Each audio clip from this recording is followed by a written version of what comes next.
Hello Mare, welcome to my channel.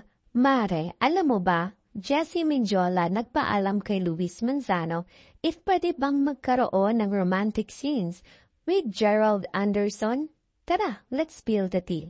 Mare, Jessie Mendiola muling babalik sa telebisyon matapos ang 5 taon ng pamamahinga mula sa showbiz. Si Jessie na unang nakilala sa mga teleserye tulad ng Parikoy at The Good Son ay nagbabalik sa ABS-CBN para mag-star sa bagong teleserye na Nobody kung saan makakasama niya ang kapamilyang heartthrob na si Gerald Anderson.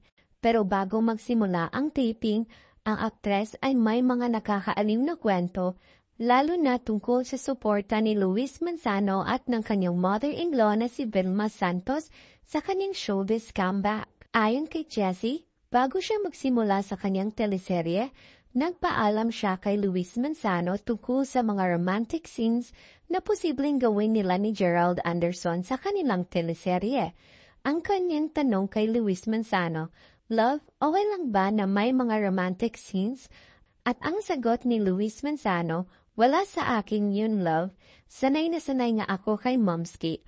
Ang tinutukoy niyang Momski ay ang ina niyang si Vilma Santos, na matagal na ring sanay sa ganitong klaseng mga eksena sa showbiz. Paliwanag ni Jessie, kasi diba si Momski din nung dating panahon, nung bagets pa si Luis. Alam na niya yun. Sabi niya, naiintindihan ko yan, it's part of our job. Ayun, aminado si Jessie na natural na ang ganitong mga eksena sa kanilang trabaho. At ito ay hindi naging issue para kay Luis, na supportive naman sa kanyang career. Ayon pa kay Jessie, ganun naman talaga, diba? It takes two to tango. At siya ay lubusan nagpapasalamat sa suporta ng kanyang asawa. At habang siya ay abala sa kanyang showbiz comeback, hindi rin nakalimutan ni Jessie ang kanyang anak na si Rosie. Ayon kay Jessie, bagamat hindi pa ganap na naiintindihan ng anak ang kanyang trabaho, natututo na itong mag-adjust sa mga oras na kailangan niyang umalis ng bahay para sa trabaho.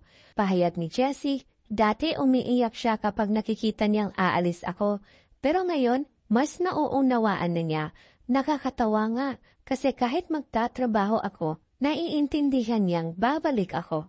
Pati na rin ang kanyang schedule, ayos na ayos, ayon kay Jessie. Nagpapasalamat siya sa ABS-CBN at Star Magic sa kanilang pagpapakita ng pagkaunawa at pag-aalaga sa kanyang oras para sa pamilya, lalo na para kay Luis at Rosie. At hindi lang si Luis ang nagbibigay ng suporta kay Jessie, kundi pati na rin ang kanyang mother-in-law na si Vilma Santos. Ayon kay Jessie, hindi lang basta gabay ang natamo niya mula kay Vilma, kundi tunay na inspirasyon. Ibinahagi ni Jessie na habang nag-uusap sila ng kanilang hardin, nakipagkwentuhan sila tungkol sa kanilang proyekto. Si Vilma Santos nakasalukuyang abala sa kanyang proyekto para sa 2024 Metro Manila Film Festival entry na Uninvited, ay tila hindi makapaghintay na makasama ang kanyang apo na si Rosie at magpatuloy sa kanyang passion sa pag-arte. Ngunit hindi rin pwedeng kalimutan ang kanyang sarili. Sa muling pagbabalik ni Jessie sa kanyang showbiz career, itinuring niyang mahalaga ang pagiging handa at patuloy na pagpapabuti sa kanyang acting skills, lalo na't mahigit 5 taon siyang hindi nagtatrabaho sa harap ng kamera. Pahayag ni Jessie, tinulungan din ako ni Momski sa mga tips, lalo na pagdating sa aking role. Kaya kahit ilang taon na akong hindi nag-arte, ang importante, handa akong matuto muli. Patuloy kong pinapabuti ang aking sarili. Bagamat medyo kabado, positibo si Jessie na makakayanan niyang magsimula muli.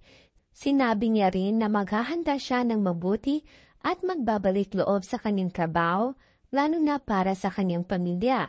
Kasama sa mga pag-iingat na ginagawa ni Jessie Mendiola ay ang pagiging mabuting ina kay Rosie. Ayon kay Jessie, kahit na may trabaho, tinutulungan niya ang kanyang anak na masanay sa mga pagbabago tulad ng mga oras na siya ay aalis. Ayon naman kay Jessie, nagsimula na siya ng mga preparation para sa kanyang bagong teleserye na Nobody, kung saan makakasama niya si Gerald Anderson bilang kanyang leading man. Samahan natin siya sa kanyang muling pagsabak sa teleserye at mga proyekto.